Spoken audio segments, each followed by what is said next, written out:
আইন আলী বরিশালের সাপানিয়া গ্রাম থেকে ৩৫টি গরু নিয়ে অনেক আশা করে এসেছেন বাগিয়ারহাটে।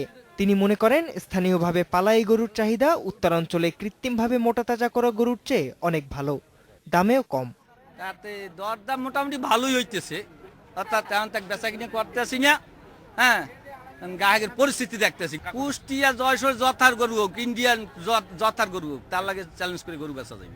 আর দাম ও মানে ভালো বলেই স্থানীয় মানুষও ঝুঁকছেন এসব গরুর দিকে। আমাদের এই দক্ষিণাঞ্চলের গরুগুলা বিভিন্ন চরাঞ্চলে ঘাস খায় এবং মেডিসিন মুক্ত, কোনো ওষুধ পানি কিছু খাওয়ানো হয় না। এই জন্য দেশি গরুর মূল্য বেশি এবং দেশি গরু খুঁজতেছি আমি। বরিশালের কুরবানির হাটে চরের গরুর এই চাহিদা নতুন কিছু নয়।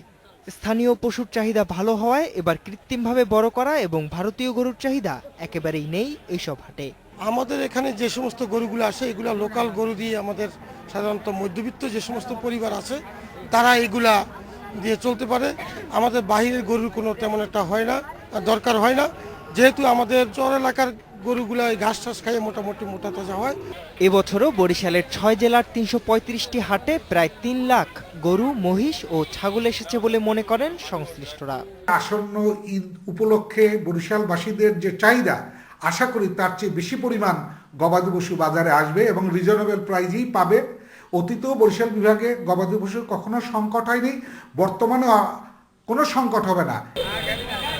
এদিকে বগুড়ায় বৃষ্টি আর অস্থিতিশীল বাজারের কারণে ক্ষুদ্র খামারিদের অনেকেই লোকসানে বিক্রি করছে কুরবানির গরু ছাগল। বড় হাটগুলোতে ক্রেতার তুলনায় পশুর সরবরাহ বেশি হওয়ায় দামের ওঠানামাও হচ্ছে বেশি।